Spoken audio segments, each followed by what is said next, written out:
Financial Reporting Through the Lens of a Property Casualty Actuary. Part 3, SAP in the U.S., Fundamental Aspects of the Annual Statement. Chapter 15, Schedule P, Part 2. Hindsight Tests from Part 2. Part 2 represents ultimate incurred loss and DCC by accident year, recorded by the company at the end of each of the last 10 years. Part 2 is particularly useful as it shows how the company's estimates of ultimate loss and DCC have fared over the past year and past 2 years, as displayed in columns 11 and 12 respectively. The figures in column 11 provide the change in ultimates over the past year, column 10 minus column 9, for all accident years prior to the current accident year. Column 12 provides the change in ultimates over the past 2 years, column 10 minus column 8, for all but the most recent 2 accident years. The totals of the figures in columns 11 and 12 of Part 2 summary reconcile directly to the current calendar year figures in column 1, lines 73 and 75 respectively, of the 5-year historical data exhibit within the annual statement. This is illustrated below for fictitious insurance company using the 2018 annual statement. While the absolute dollar amount of development is useful, it is valuable to view loss development in relation to prior year reserves from which the development has emerged, as well as on prior year surplus. For fictitious, the 0.875 million of favorable development represents less than 1.8 of prior year reserves, totaling 49.445 million. This means that, with perfect hindsight, company management would have established reserves at 48.570 million, which is 48.445 million minus 0.875 million. In Part 4, Statutory Filings to accompany the annual statement of this publication, we discuss loss development as a ratio to surplus in further detail. This is a measure used by the NAIC IRIS. For now, we will simply state that the 0.875 million of favorable development represents less than 2.8% of policyholders' surplus as of December 31, 2017, totaling 31.608 million per column 2, line 37 of page 3 of the company's 2018 annual statement. A benefit of Part 2 is that it provides further insight into the observed development. The development across all accident years may be negligible in aggregate. However, there may be large increases or decreases in certain accident years or lines of business that warrant further investigation. As displayed above, fictitious insurance company experienced favorable development in 2018, totaling 0.875 million on prior accident years. We see that the favorable development on accident years 2009 through 2016 was somewhat offset by adverse development on the prior accident years and the current accident year. This is where the actuary becomes a detective to uncover the cause of the development. First, when we see adverse development in the prior accident years, we might first look to the longer-tailed casualty lines as the culprit. Schedule P, Parts 2A through 2T provide net incurred loss and DCC development for each of the Schedule P lines of business. Second, when we see adverse development on the all prior years and then a consistent trend of favorable development, we question the difference between the exposures in the prior accident years versus those in the subsequent accident years. Generally speaking, if the exposures underlying the prior years were consistent with those in subsequent accident years, we would expect the adverse development to flow through to the current years as well. Once we identify the line of business, we could look to other areas of the annual statement for guidance. For example, we can turn to the notes to the financial statements, in particular, changes in incurred losses and loss adjustment expenses, note 25 of the 2018 annual statement, for further details. This note provides management's explanation for development during the year. This may lead to review of additional notes, such as the note titled Asbestos Environmental Reserves. Oftentimes, when we see adverse development isolated to the prior year's row, we look to see if it stems from asbestos and environmental, or A&E, claims activity. while the line of business details in parts 2A through 2T and notes to the financials provide further insight into the source of loss development, they do not substitute the value of a conversation with management of the insurance company. Management can provide further color around the causes of development that pure numbers and notes cannot. Prior year's row. The calculation of the prior year's row in Schedule P, Parts 2 through 4, can be a bit cumbersome and confusing. The easiest way to explain the calculation is to start backwards, providing the source of the prior year's row for Schedule P, Part 4, and then work our way to the details underlying the computation of Part 3 and then Part 2. Prior year's row, Part 4. The prior row in Part 4 is the most straightforward. It is simply the amount recorded by the company for bulk and IBNR reserves for all accident years prior to the most recent 10. This amount is determined by the company's management and recorded in Part 4, as are the amounts for all subsequent accident years. One can reconcile the prior year balances at each evaluation date, i.e. across the columns, to Schedule P Part 1 of the current and prior year annual statements. Specifically, the amount in column 15, direct and assumed bulk plus IBNR loss, minus 16, ceded bulk plus IBNR loss, plus 19, direct and assumed bulk plus IBNR DCC, minus 20, ceded bulk plus IBNR DCC, of Schedule P, Part 1, should equal the last number in column 10 of the prior row in Part 4 after adjusting for any tabular discount. The following provides the calculation for fictitious for 2018. The entire prior year's row for Part 4 is provided below. Prior year's row, Part 3. As discussed previously, Part 3 provides cumulative paid loss and DCC for the latest 10 accident years, evaluated as of the end of each of those years. The prior row for Part 3 also provides cumulative paid data. However, it does not start with the cumulative payments from the first year that the company wrote business. Rather, it shows the payments that have occurred on loss and DCC reserves as of the earliest evaluation date in the table for all prior accident years. Only payments made subsequent to the establishment of reserves as of the earliest evaluation date in the table are shown. The 2018 annual statement for fictitious shows the prior row for Part 3 as the following. The amount of $9,061 in column 2 represents net amounts paid in 2010 on net loss and DCC reserves established by the company as of December 31, 2009. The amount shown in column 3 of $13,830 represents net amounts paid since year-end 2009 on net loss and LAE reserves as of December 31, 2009 for all prior accident years. This continues all the way until 2018, where the amount of $30,210 represents net amounts paid since year-end 2002 through year-end 2018 on net loss and DCC reserves as of December 31, 2009 for all prior accident years. Only loss and DCC payments on reserves evaluated as of the earliest evaluation date, December 31, 2009 in our example, are shown in the prior row. As a result, the balance in the first column is always 0.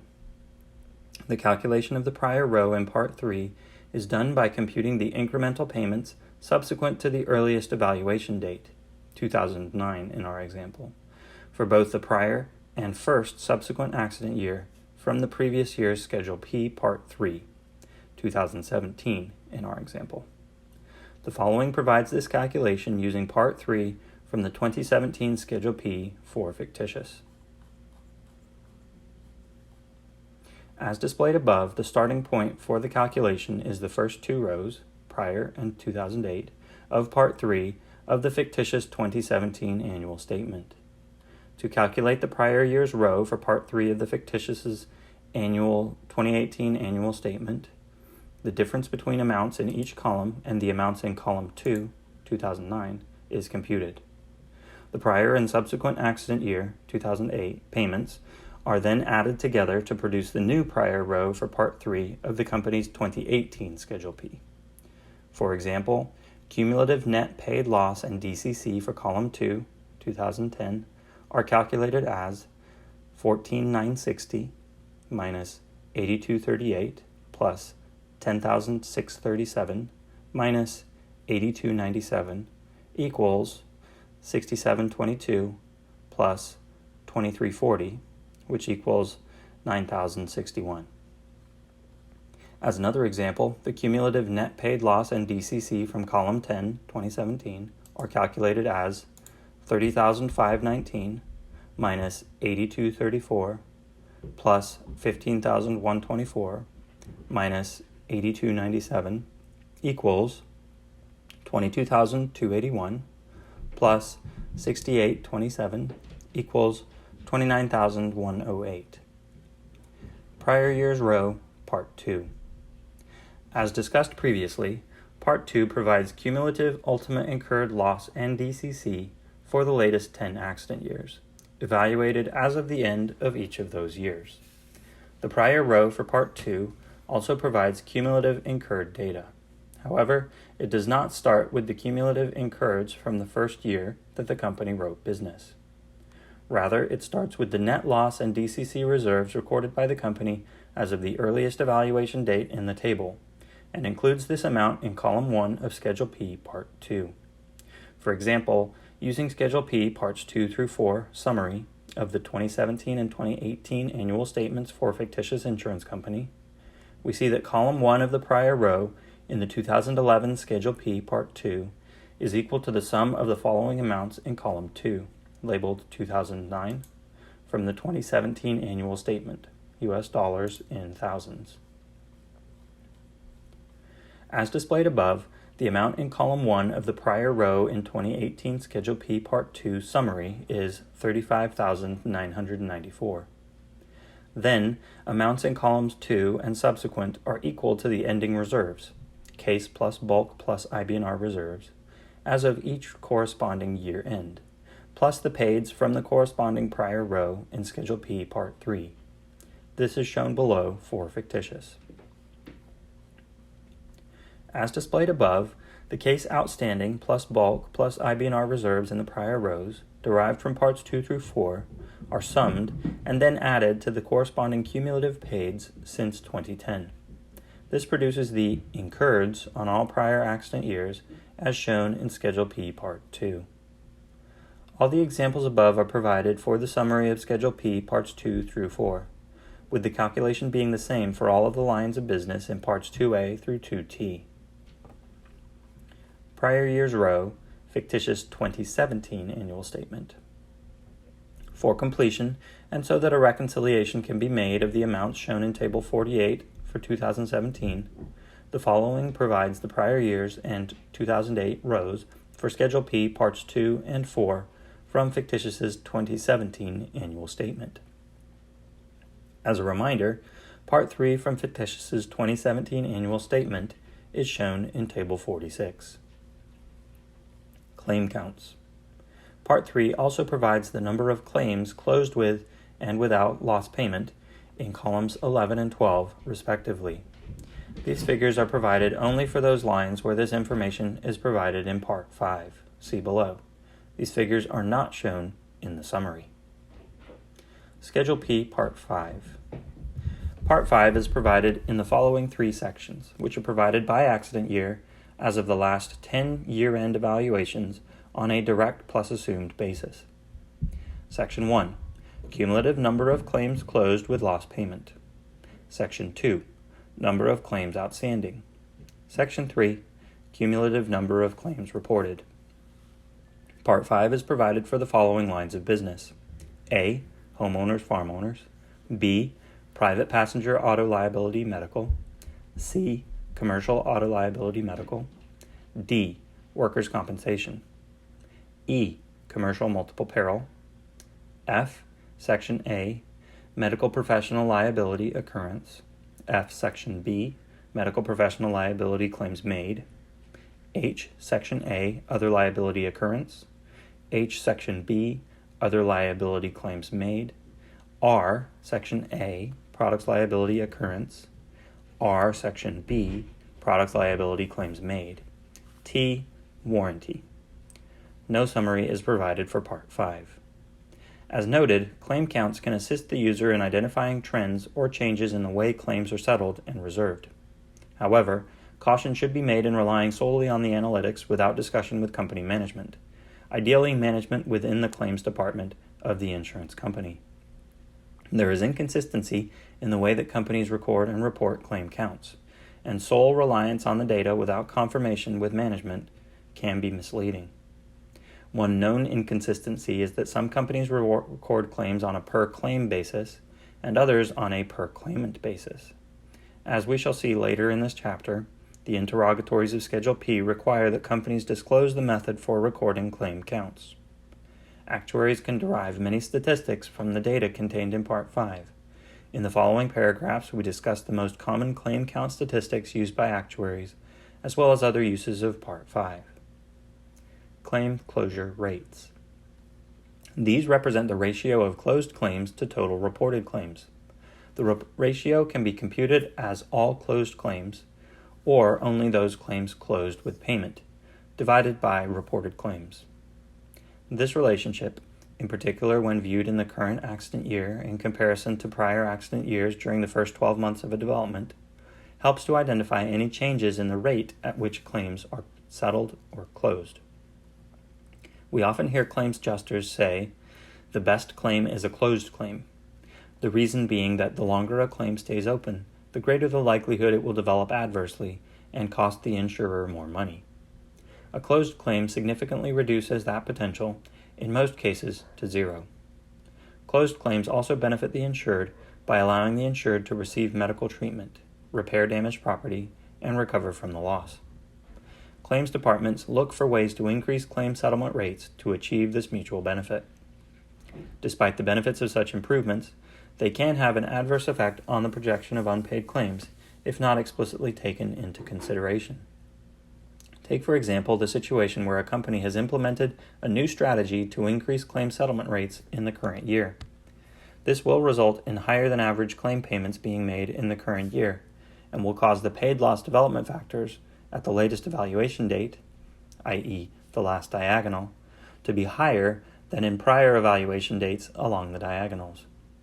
Giving weight to this higher factor in the application of loss development factors to paid losses that are themselves higher than normal will result in the overprojecting of ultimate losses and therefore the overestimate of unpaids. Similarly, a claims department may also experience a reduction in claim settlement rates for numerous reasons, such as reductions in staffing levels, growth in a book without a commensurate increase in claim staff, or influx of claims resulting from the occurrence of a catastrophe, among others. A reduction in claim settlement rates could result in underestimating unpaid claims because the last diagonal of loss development factors and current evaluation of paid losses are suppressed relative to prior years. A review of claim closure rates will help to identify these trends, thereby enabling the actuary to consider the impact on the analysis of unpaid claims. Table 50 shows the triangle of claim closure rates for fictitious homeowners line of business. The above was computed by taking total reported counts in Section 3 of Part 5A and subtracting the open counts in Section 2 to compute a triangle of closed counts. We then took the resulting closed count triangle and divided by the reporting count triangle in Section 3. Depending on the lines of business, generally only the first 2 to 3 columns are relevant to the actuary, as claims adjusters tend to have the biggest impact on claim settlement in the first couple of years of development. After that, it is often difficult to have a widespread effect on the open claims. For a short-tailed line of business such as homeowners, actuaries will tend to focus on the first 12 months in the above triangle. The following provides a graphic depiction of the first 12 months of settlement rates. From the chart, we see a slight uptick in the claim settlement rates since 2016. While the change is relatively benign, it would be important to talk to fictitious management to see if there are any internal or external changes that might impact the rate at which homeowners' claims are being settled. Additionally, it would be interesting to inquire as to the changes that occurred in 2011 and 2012, as there appears to have been a large drop in the rate at which claims were being closed. If, for example, there was an uptick in weather-related claims during 2012, it may be that Fictitious' claims department had some difficulties keeping pace with the larger number of claims reported during 2012. Closed with pay, or CWP, ratios. These represent the ratio of CWP claims to total closed claims. Companies may experience changes in the rate that claims are closed without payment. It is important for the actuary to understand the implications of changes in CWP rates on the unpaid claim analysis. While an increasing trend in CWP rates is generally a good sign, it may result in increases in reopened claims in the future, or have other effects that are not easily discernible in the loss data. Table 52 provides the ratio of claims closed without payment to total closed claims for Fictitious. While we can show the ratio of CWPs as well, which is simply 1 minus the ratio shown within Table 52, we thought the ratios of closed without pay more clearly highlights some changes in the company's experience. As displayed above, there appears to have been a drop in claims closed without pay between the 2011 and 2013 accident years from around the 15% level at 12 months of development to about the 8% level for accident years 2013 through 2017 at 12 months. There seems to be a further decline in accident year 2018, although to a much lesser degree. Inquiries would have to be made of company management to understand the cause for these trends and ascertain the impact on future loss and LAE development. Claim frequency. The rate of claim frequency can be determined using Schedule P data by dividing claim counts in Part 5 by earned premiums in Part 1. This can be useful in identifying changes in the rate claims are closed and reported relative to the exposure. However, we note that the exposure here is influenced by rate changes. Therefore, similar to loss ratios, these rates can go up or down depending on pricing changes. Schedule P does not provide the raw exposure base, e.g., home years for homeowners, car years for auto, payroll or employee count for workers' compensation. As a result, one cannot identify pure loss cost trends using this data without making manual adjustments for changes in rate. Average claim severities. In addition to providing statistics based solely on counts, the actuary can also analyze severities using the loss data from Parts 2 through 4 and the count data in Part 5. The actuary can analyze the following. Average closed claim severities, which are computed as the ratio of net paid loss in DCC to direct plus assumed claims closed with payment, or total closed claim counts. The numerator in the equation comes from Schedule P Part 3, and the denominator comes from Schedule P Part 5 Section 1, or Section 3 minus Section 2 for total closed claim counts. Average case outstanding severities, which are computed as the ratio of net case outstanding loss and DCC to direct plus assumed open counts. The numerator in the equation comes from Schedule P Part 2 minus Part 3 minus Part 4, and the denominator comes from Schedule P Part 5, Schedule 2, Section 2. Average reported claim severities, which are computed as the ratio of net reported loss in DCC to direct plus assumed reported counts. The numerator in the equation comes from Schedule P Part 2 minus Part 4, and the denominator comes from Schedule P Part 5, Section 3. The above enables the actuary to identify trends in the cost of insurance claims. Such trends may be inflationary, a result of law changes, attributed to one-time catastrophic claims, due to changes in deductibles or retentions, or caused by internal factors, among others. As with claim counts, actuaries generally look for changes in the first few years of development, as these changes tend to have the biggest impact on reserve levels.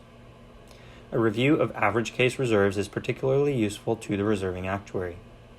Changes in case reserve levels may be a sign that the company has strengthened or weakened its case reserves. For example, if we were to compute a triangle of average case outstanding severities and observe a decrease along the last diagonal relative to the prior diagonal, then that may be a sign that the company has weakened its case reserves. Of course, this observation would warrant discussion with the company's claims department.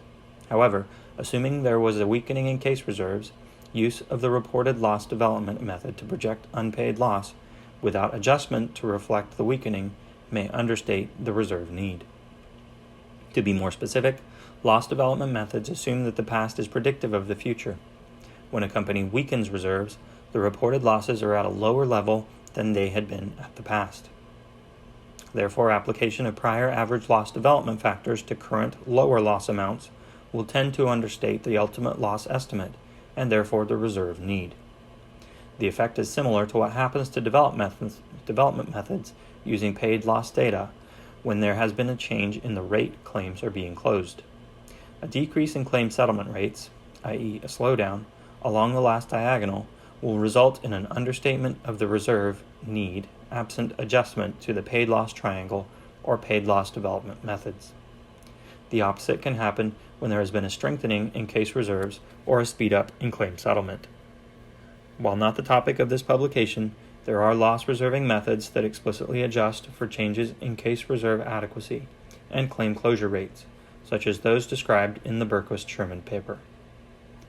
Table 53 provides the average case outstanding reserves for fictitious homeowners line of business. The bottom row shows the trend across all accident years combined over each evaluation year.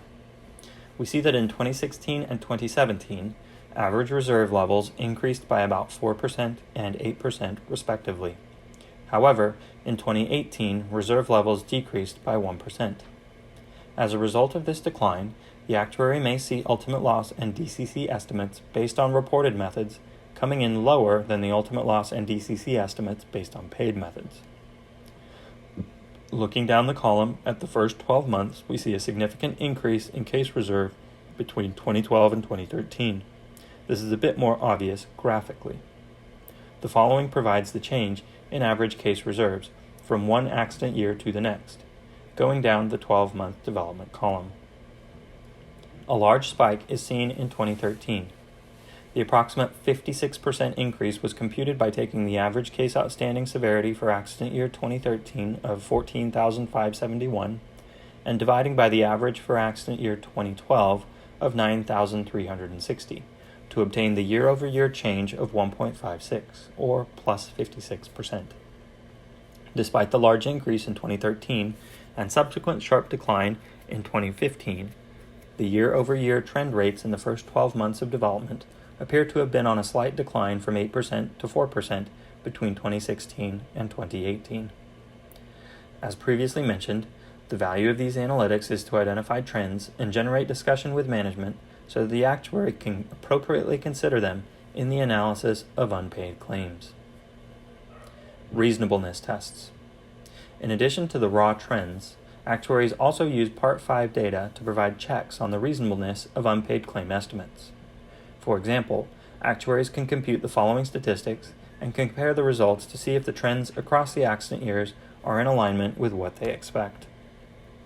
Average claim frequency, the ratio of the ultimate claim count estimate by accident year to the corresponding earned premium.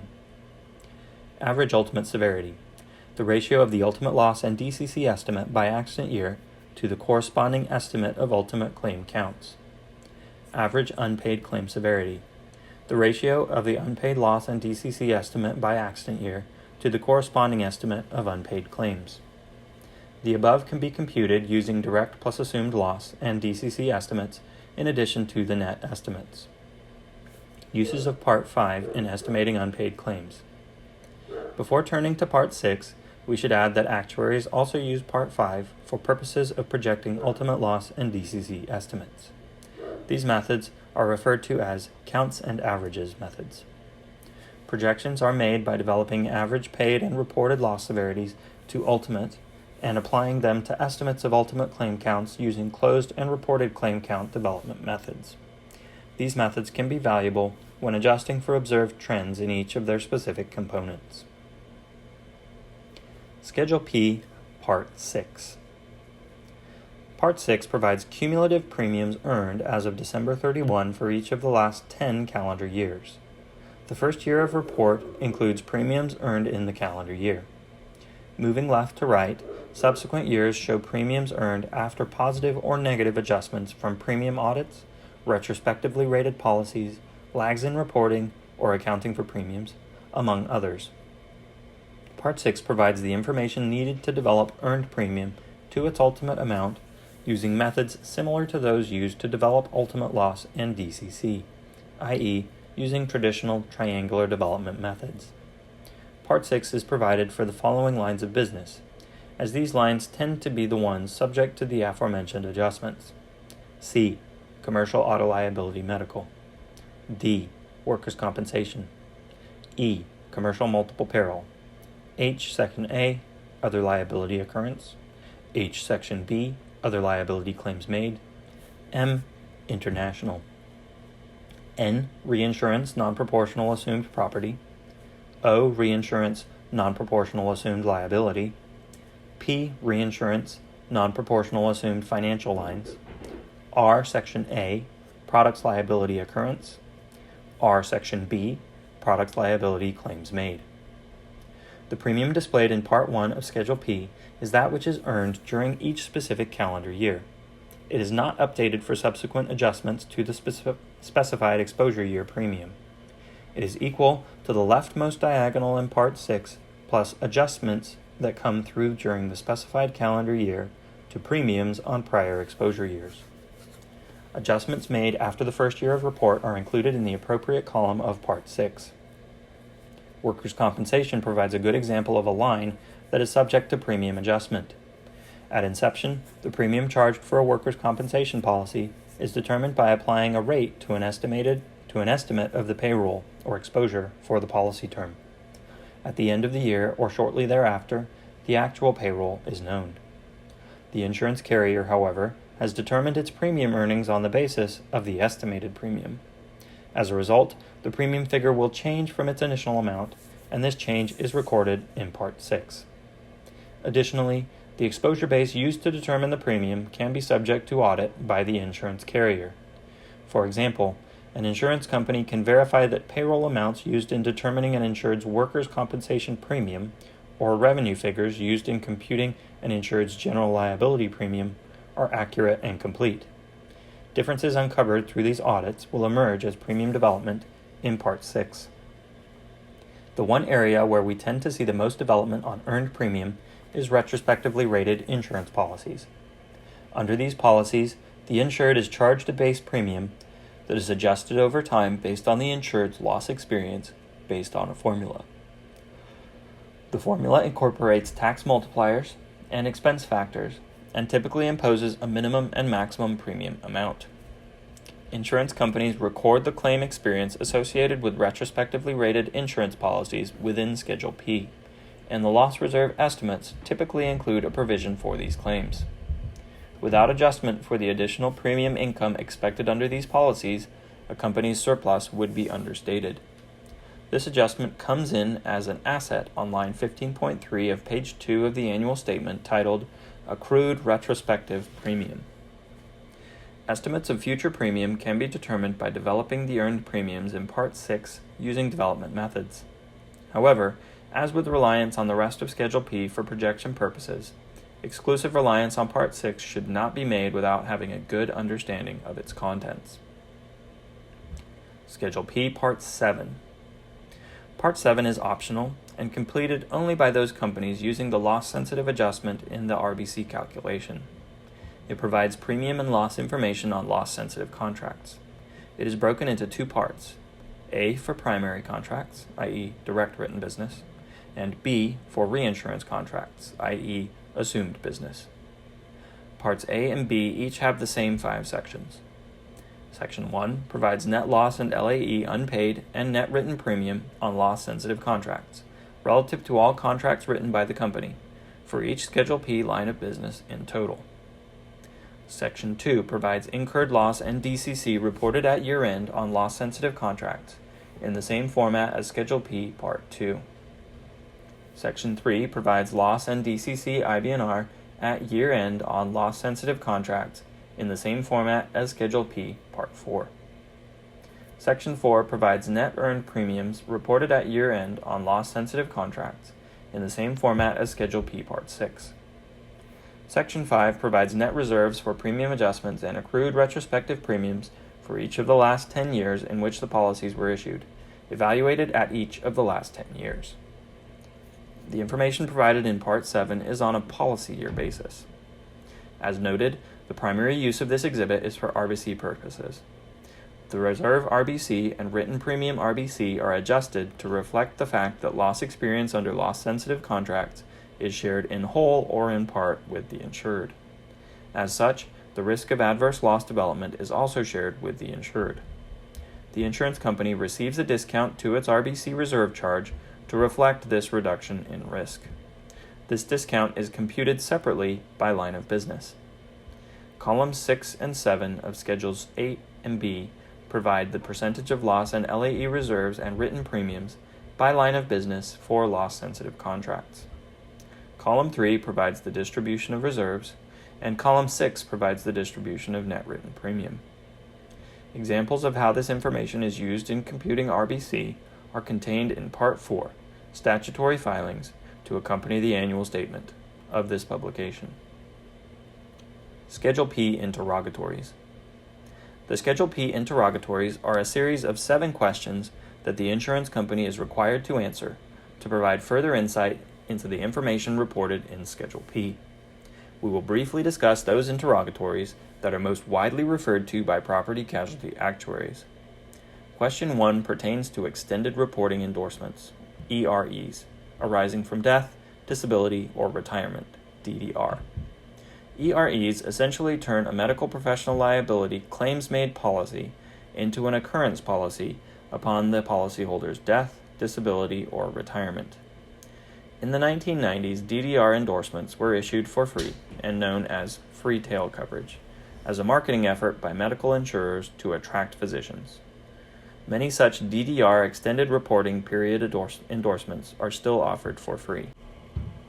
Question 1 has 6 parts, the first of which pertains to whether the company issues such endorsements for free or at a reduced rate. The remaining 5 parts serve to identify where and how the company reports the DDR reserve, as unearned premium or loss reserve, claims made or occurrence, etc. The main point is to make sure these policies have been reserved for somewhere in the company's financial statements, either as losses or unearned premium. Question 2 asks whether LAE are reported as DCC and ANO as per the definitional change effective January 1, 1998. This is relevant to the actuary or other user who may be relying on Schedule P data to perform reserve adequacy tests. Question 4 requires disclosure on whether the company's recorded loss and LAE reserves are net of non-tabular discount, and reminds the preparer of the annual statement that disclosure of non-tabular discount must be included in the notes to financial statements. Discounting is only allowed if the company has permission from its state insurance regulator. Schedule P must be prepared gross of non-tabular discounts, with the amount of discount reported in Schedule P, Part 1, columns 32 and 33. Support for the amount of discount must be available for regulatory review upon request. In Question 6, the company is required to indicate whether the company reports claim counts on a per-claim or per-claimant basis in Schedule P. This, along with whether the reporting convention has changed over time, is relevant in interpreting trends in claim frequency and severity. It is also relevant when assessing reserve adequacy using counts and averages, frequency and severity methods. Question 7 is the most important and aligns most directly with the use of Schedule P. It asks if there are any changes or if there is anything special that the user should be aware of if the user decides to rely on the data provided in Schedule P to assess the adequacy of recorded loss and LAE reserves. If the answer is yes, disclosure of such is required. Intercompany pooling and Schedule P. It is important to know that intercompany pooling differs from intercompany reinsurance. According to SSAP number 63, intercompany pooling arrangements involve establishment of a conventional quota share reinsurance agreement under which all of the pooled business is ceded to the lead entity and then retroceded back to the pool participants in accordance with their stipulated shares. Under intercompany pooling, business underwritten by affiliated insurance companies is consolidated by the lead company, and the premiums, losses, and related expenses are shared based on a fixed and predetermined percentage per the agreement.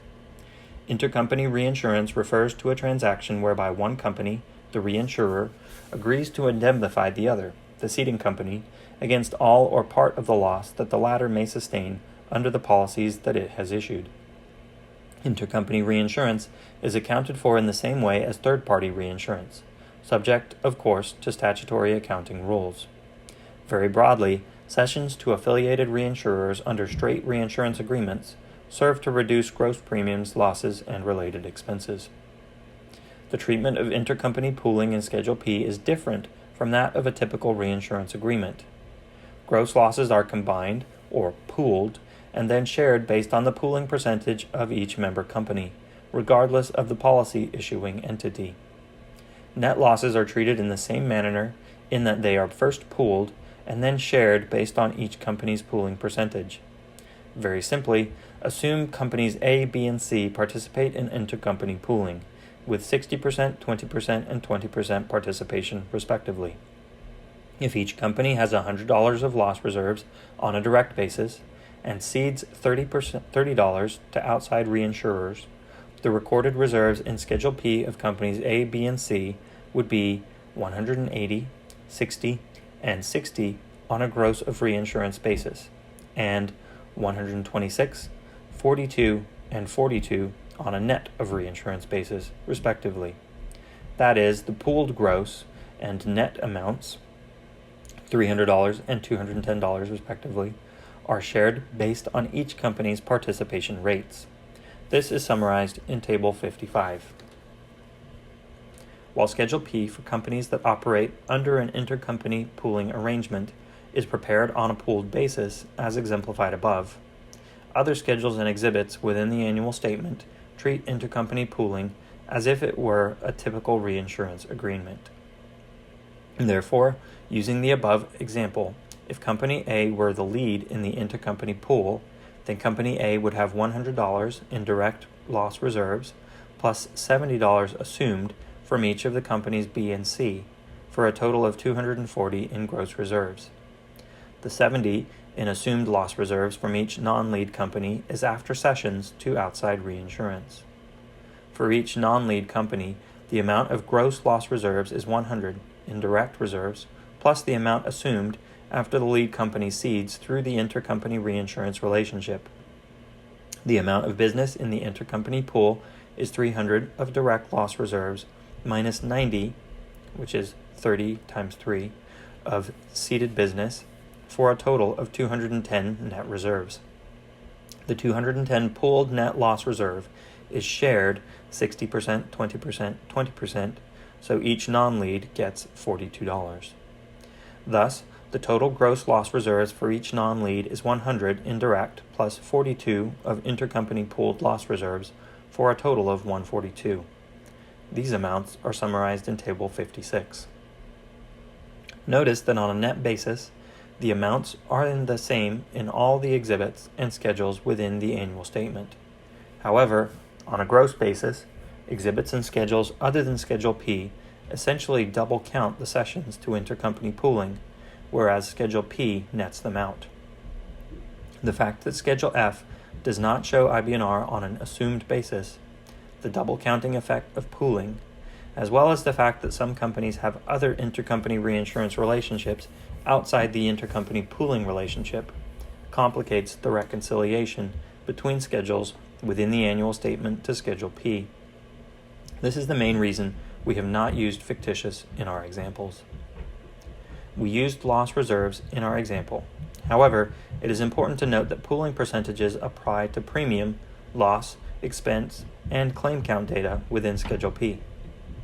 Therefore, all parts provided in Part 1 and the triangles provided in Parts 2 through 7 are provided after intercompany pooling. If one wanted to determine total premium, loss, expense, and/or claim count data for the pool in aggregate, all one would need to do is divide the figures in Schedule P for a pool member by its intercompany pooling percentage in Schedule P, Part 1, Column 34. Intercompany pooling percentages can change over time based on a particular group's business strategy. Schedule P is generally restated retroactively when there is a change in intercompany pooling. Ignoring differences in underwriting expense structure, underwriting income for members of an intercompany pool is shared based on their respective pooling percentage. Each company will likely have its own underwriting expense structure, as well as structure for investment and other income. Therefore, policyholders' surplus will differ by company and may not align with the company's particular pooling percentages. However, pooling percentages are generally determined with consideration of the level of policyholders' surplus at the legal entity level. In general, the larger the surplus, the greater the share. As with reinsurance, companies use intercompany pooling for surplus relief. Under intercompany reinsurance, an individual company provides the relief. Under intercompany pooling, the members of the pool utilize the capital and surplus of all the companies rather than each individual company. Actuaries often think of intercompany pooling as advantageous over intercompany reinsurance, given that the unpaid claim analysis for both gross and net reserves can be calculated on pooled or combined basis, as opposed to having to perform separate analyses of gross reserves for each entity.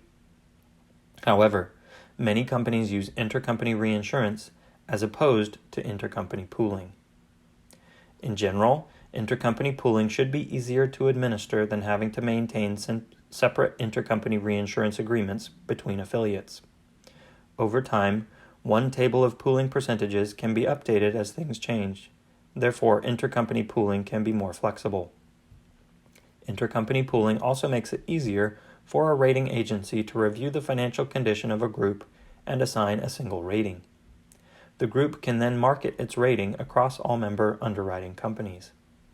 We expect that intercompany pooling would also facilitate regulatory review at a group level versus each individual company.